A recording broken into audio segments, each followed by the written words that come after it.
25,000.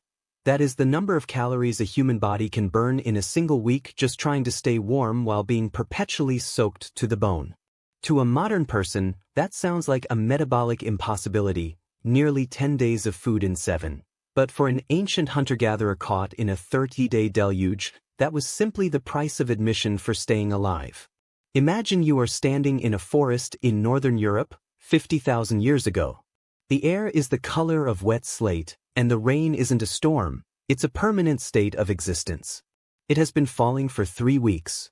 Your world is no longer made of solid objects, but of varying degrees of saturation. The leather of your wrap is heavy and cold, clinging to your skin like a dead weight. Every breath you take feels heavy with moisture, and the very ground beneath your feet has turned into a treacherous, sliding sludge. You are shivering, but not the light tremble you get in an air-conditioned room. This is a deep, bone-rattling vibration, your muscles firing at maximum capacity just to keep your internal organs from shutting down. This is the reality our ancestors faced for millennia, not as a freak weather event, but as a defining environmental challenge that shaped the very architecture of the human mind and body. The sound is what stays with you, a rhythmic, unrelenting drumming on the canopy above, that drowns out the snapping of twigs or the rustle of a predator. In this environment, the forest becomes a sensory deprivation chamber. The smell of petrichor, which we find pleasant today, would have been a warning of the coming metabolic tax. When your skin is wet, you lose heat at a rate that defies logic. Water is a terrifyingly efficient conductor. It pulls the warmth from your blood 25 times faster than dry air. You aren't just cold, you are being emptied. For an ancient human, being wet for 24 hours wasn't an inconvenience. It was a countdown. Every hour spent in the rain was an hour where the body was cannibalizing its own fat and muscle stores just to keep the heart beating. You can see it in the way the light dies out of the forest as evening approaches, the gray mist thickening until the world disappears. You have no Gore-Tex, no synthetic insulation, and no waterproof boots. Yet you are still here. Your ancestors didn't just survive this, they navigated it with a level of environmental mastery that makes our modern survival skills look like a child's game. The true secret to surviving the endless rain didn't start with building a roof, though that would come later.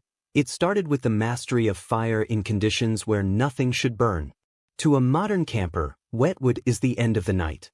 To a Paleolithic hunter, wet wood was just a hurdle. They understood the chemistry of the forest better than we understand our own kitchens. They knew that deep inside the rotted, sodden trunk of a fallen birch tree, there was a heart of dry wood, protected by bark that is naturally infused with flammable resins. But you can't just rub 2 wet sticks together and hope for the best. They carried the fire with them. Imagine a small, leather pouch or a hollowed-out horn lined with clay. Inside, nestled in a bed of dry moss, is a glowing ember of Fomes fomentarius, the hoof fungus. This specific fungus, which grows on the sides of trees, has a velvety inner layer called amidue. Once it catches a spark, it doesn't flame, it smolders with the stubbornness of a dying star. It can stay alive for hours, even days, inside a portable container, shielded from the downpour. This was the carried fire, a flickering heartbeat of civilization that allowed humans to move through a drowned world without ever being truly cold. When the group finally stopped for the night, the firekeeper didn't look for dry leaves, those had been gone for a month. They looked for the fungus. They would find a sheltered rock overhang or the hollow of a massive, ancient tree, and they would begin the delicate process of birthing the flame. They used the amidue to catch tiny slivers of resinous bark. The smoke would be thick and acrid, stinging the eyes, but that smoke was life. It didn't just provide warmth, it began the process of drying out the camp. They understood that heat rises, and they would build tear-drying racks made of green wood above the central hearth. They would hang their sodden hides, watching as the steam rose in thick clouds, smelling the pungent, earthy aroma of wet fur and old smoke. This was a communal ritual of reclamation. Each person would huddle close to the heat, their skin beginning to tingle as the blood returned to their extremities. This was the moment the countdown paused. But fire was only half the battle. You couldn't sit by a fire forever. You had to move, and moving in the rain required a different kind of technological breakthrough. This breakthrough was the invention of the world's first true waterproof membrane, a material so effective that we still struggle to beat its performance with plastics today, and that was treated leather. A raw animal hide is a sponge. If you wear it in the rain, it absorbs water, triples in weight, and eventually begins to rot against your skin. But ancient humans discovered that if they scraped the fat from the skin and rubbed in a mixture of emulsified oils, often derived from the animal's own brain or liver, they could change the chemical structure of the fibers. This process, known as brain tanning, creates a leather that is soft, breathable, and remarkably water-resistant. When they added the step of smoking the leather over a slow, cool fire, the formaldehyde and tars in the smoke would bind to the collagen fibers, making them permanently waterproof and resistant to decay. They were wearing the results of an advanced chemical engineering process, one that allowed them to walk through a downpour for 10 hours and stay relatively dry underneath. They would sew these hides with needles made of bone and thread made of animal sinew, which shrinks when it gets wet, pulling the seams tighter and sealing the garment against the moisture. But even the best clothes and the most stubborn fire weren't enough if you didn't know how to read the architecture of the landscape. Ancient humans didn't camp in the valleys when the rain started. Experience had taught them that valleys were traps for rising water and cold, damp air. They moved to the midslope. They understood the drip line of trees, the specific distance from a trunk where the canopy intercepts the most water. They looked for limestone formations, which often feature natural alcoves carved out by eons of erosion. These rock shelters were the luxury penthouses of the Stone Age. Sites like Gorham's Cave in Gibraltar or the cliffs of the Dordogne in France show evidence of thousands of years of continuous occupation. These weren't just places to hide, they were bases of operation. In these dry pockets of the world, humans could perform the maintenance of life. They could repair their tools, tell the stories that bound the group together, and process the food they had gathered. They were hyper-aware of the wind direction, knowing that a shift in the breeze could drive the rain deep into their shelter, so they would build windbreaks out of woven branches and packed mud, creating a microclimate of stillness in a world of chaos. There was also a biological transformation happening inside them that we can barely imagine today. Our modern bodies are soft, calibrated to a narrow range of 72 degrees Fahrenheit, but our ancestors were metabolically tuned to the elements. They possessed significantly higher amounts of brown adipose tissue, often called brown fat, than we do today. Unlike the white fat that stores energy, brown fat is packed with mitochondria whose sole purpose is to burn calories to generate heat directly. This is called non-shivering thermogenesis. An ancient human standing in a cold rain wasn't just enduring it, their body was actively generating a heat shield from the inside out. Their resting metabolic rate was likely much higher than ours, a furnace that never went cold. This was supported by a diet rich in fats and proteins, the bone marrow of mammoths, the oily flesh of cold-water fish, the dense calories of gathered nuts. They weren't just eating for hunger, they were fueling a biological engine that was designed to resist the cold. When you see an ancient skeleton, you aren't looking at a primitive being, you are looking at a biological marvel of thermal regulation. The social structure of the group was the final layer of protection. In the endless rain, loneliness was a death sentence. The group functioned as a single organism. They would sleep in nests of fur and grass, huddled together so that their combined body heat created a pocket of warmth that could withstand a plummeting temperature. They shared the labor of the rain. While the hunters were out tracking the animals that were also slowed by the mud, the elders and children would be back at the shelter, maintaining the fire and processing the emergency food stores, the dried meats and caches of nuts that had been prepared months in advance. This foresight is what separated humans from the other predators. A lion might go hungry during a long storm, but a human group had a pantry. They understood the cycles of the seasons with a precision that we have outsourced to satellites and apps. They knew exactly which mushrooms would sprout after the 10th day of rain and which river bends would be thick with fish as the water levels rose. They didn't just wait for the rain to stop, they integrated it into their economy. When we look at the hard data, the archaeological record provides a staggering picture of this resilience. Consider the work of Dr. John Shea, a renowned paleoanthropologist who has spent decades studying the lithic or stone tool technology of our ancestors. He points out that the sheer complexity of stone tool kits actually increased in wetter, more challenging environments. This is because rain demands more specialized equipment: scrapers for hides, drills for fire-starting kits, and microliths for complex spears. At the Ohalo II site in Israel, which dates back about 23,000 years, researchers found the remains of brush huts that were so well constructed they were able to withstand the rising waters of the Sea of Galilee. These weren't haphazard piles of sticks, they were engineered structures. The floor plans show a deliberate layout, with specific areas for sleeping, cooking, and toolmaking. This level of organization tells us that even in the middle of a prolonged wet period, ancient humans maintained a structured, stable society. They weren't surviving in the sense of barely hanging on, they were living. The chemistry of their survival is even more impressive when you look at the use of adhesives. For a long time, we thought of ancient humans as using simple glue made of mud or spit. But research by Dr. Paul Pettit and others has shown that Neanderthals and early Homo sapiens were manufacturing complex, multi-component adhesives as far back as 200,000 years ago. They would take birch bark and, through a process of dry distillation in an oxygen-deprived environment, essentially baking the bark in a hole covered with stones and earth, they would produce a thick, black tar. This birch tar is incredibly waterproof and stays flexible even in the cold.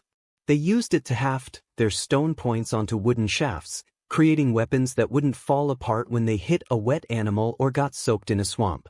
This is effectively the birth of material science. It's the realization that you can take a natural material, put it through a chemical change, and create something entirely new that solves a specific environmental problem. This wasn't a lucky accident. It was a repeated, taught technology that allowed them to hunt in conditions that would have stripped the feathers from an eagle. We also have to look at the African humid period and other paleoclimatic shifts that forced humans to adapt to extreme rainfall on a continental scale. Dr. Curtis Marian's work at Pinnacle Point in South Africa has revealed how ancient humans moved to the coast during times of environmental stress. They discovered that the ocean provided a stable, rain-proof food source in the form of shellfish. Rain might make the land hunting difficult, but the tides never stop. The ancient humans at Pinnacle Point were tracking the moon's phases to know when the lowest tides would occur, allowing them to gather nutrient-dense protein in the middle of a storm. This shows a cognitive flexibility that is truly modern. They didn't just have a plan A, they had a plan B through plan Z. If the rain flooded the plains, they moved to the caves. If the caves got too damp, they moved to the coast. If the coast was too cold, they utilized their fire-carrying technology to migrate. This mobility was their greatest defense against a changing climate. One of the most fascinating pieces of evidence for ancient rain survival comes from the analysis of dental calculus, the hardened plaque on ancient teeth. By studying the microscopic bits of food and debris trapped in this plaque, researchers like Dr. Amanda Henry have found traces of water-loving plants and fungi that were part of the Paleolithic diet. This proves that our ancestors were actively foraging in wet environments, utilizing the unique resources that only appear during rainy seasons. They weren't just eating whatever they could find, they were targeting specific, nutrient-rich foods that other animals ignored. They were also inhaling specific types of wood smoke, which have antimicrobial properties that could have helped prevent the respiratory infections that are common in cold, damp conditions. Every aspect of their life, from what they ate to the air they breathed, was an unconscious but highly effective strategy for managing the risks of a wet world. The deep time perspective on this is humbling. For over 99% of our history as a species, we lived without a single piece of what we would call modern technology. We lived through the megafloods of the early Holocene and the pluvial periods of the Pleistocene, where the rain could last for generations rather than weeks. During the Eemian interglacial, about 125,000 years ago, the world was significantly warmer and wetter than it is today. The forests of Europe were thick, steaming jungles of rain-soaked oak and hazel. Our ancestors didn't just get by in these forests, they expanded their territory. They moved out of Africa and across the globe, following the rain because rain meant life. It meant water for the herds they hunted and growth for the plants they gathered. They saw the rain not as an enemy, but as the engine of the world's productivity. They respected it, they feared it, and they built a civilization of knowledge around it.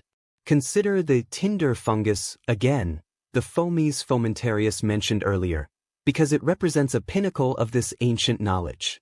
Modern scientists have discovered that this fungus contains a specific chemical called fomentariol, which has potent anti-inflammatory and antibacterial properties. When an ancient human sat by their fire, breathing in the smoke of this fungus and using it to dry their hides, they were also inadvertently treating themselves with a primitive form of medicine. This is the hidden technology of the Stone Age. It's not just the stone tool you can see in a museum, it's the invisible web of knowledge about how biology, chemistry, and physics interact in the natural world. They knew which woods burned hot and fast to dry out a cave, and which woods burned slow and heavy to keep a fire going through a humid night. They knew that the fat of a bear was better for waterproofing than the fat of a deer. This wasn't tradition in the sense of a mindless habit, it was a vast, oral encyclopedia of survival. This brings us back to the psychological dimension.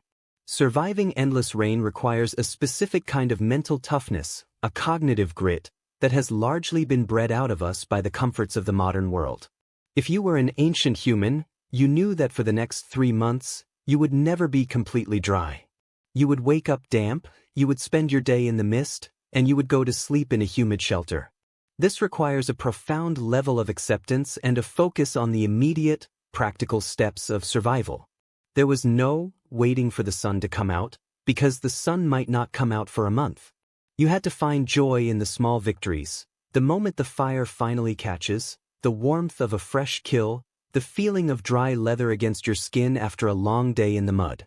This mental resilience was the foundation upon which all their physical technologies were built. Without it, the fire would have gone out, the shelter would have collapsed, and the species would have vanished into the gray mist of history.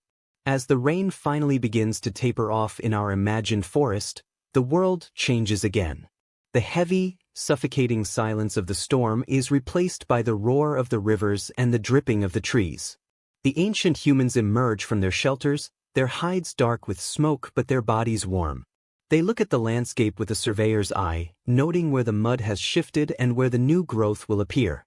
They are the masters of this world, not because they conquered the rain, but because they understood it. They moved with it, adapted to it, and used it to sharpen their intelligence. Every piece of their kit, from the brain-tanned leather to the carried ember, was a response to a question that the environment was constantly asking: how will you stay warm? How will you stay dry? How will you stay alive? Their answers were so successful that they are written into our very DNA. We are the descendants of the people who didn't give up when the world turned to water. We often look back at these people as primitive, but that is a failure of our own imagination. A primitive person would have died in the first week of a Pleistocene winter. Our ancestors were the elite special forces of the natural world, equipped with a level of practical science that we are only now beginning to decode through modern archaeology and biochemistry. They understood that the environment is not something to be controlled, but something to be negotiated with. They didn't build dams to stop the rain, they built the birch tar technology to live within it. They didn't complain about the cold, they developed the brown fat metabolism to thrive in it. They were the ultimate problem solvers, and the endless rain was the greatest problem they ever faced. It was the forge that hammered the human mind into the sharp, adaptive tool it is today. Think back to the image of the firekeeper, the person sitting in the dark, shielding a tiny ember with their hands while the world dissolves in water outside, and realize that you are the result of that effort. Every convenience of your modern life, from the roof over your head to the heater in your car, is a distant, pale echo of that first fire. We haven't really changed the goal, we've just changed the tools. We are still the same species that is terrified of the cold and the dark, and we are still using our intelligence to build a wall between ourselves and the elements. But we have lost the connection to the process. We don't know the smell of the tinder fungus or the feel of the brain-tanned hide. We have outsourced our survival to a grid that we don't understand and can't maintain. We are safer than our ancestors, certainly, but we are also more fragile. The rain will always come back. Maybe not as a Paleolithic deluge, but in the form of climate shifts, resource scarcity, or the simple breakdown of the complex systems we rely on. When that happens, the modern world will find itself standing in the mud, shivering, and wondering why the 2.4 million seconds of the countdown are moving so fast. We will look at the forest and see only a threat, while our ancestors would have seen a toolbox. They knew that the birch tree has the resin, the fungus has the ember, and the group has the heat. They knew that the only way through the storm is through the science of the senses. They were the architects of the wet world, and they left us the blueprints if we are ever brave enough to read them. The truth is that you are currently living in the most anomalous period in human history. For hundreds of thousands of years, the baseline of human existence was a constant, intimate struggle with the elements, a world where being dry was a hard-won victory and warmth was a communal achievement. Today, you experience weather as something that happens on the other side of a glass pane, a minor inconvenience that might delay your commute or ruin your weekend plans. You have forgotten that your body is a furnace designed to burn through 25,000 calories a week in a cold drizzle. You have forgotten that your mind is a chemical laboratory capable of turning tree bark and animal brains into a survival suit. You are the survivor of an endless storm you don't even remember. Your ancestors stood in the rain for 50,000 years just so you could sit in the dry and forget what it feels like to be truly alive. You aren't just watching a video about the past, you are looking at the operating manual for your own biology. And the next time you hear the rain on your roof, remember that you only have that roof because someone else stayed awake in the mud to keep a piece of fungus burning. You are a tropical ape that learned how to build a world out of smoke and leather, and that is the only reason you're not currently freezing to death in the dark.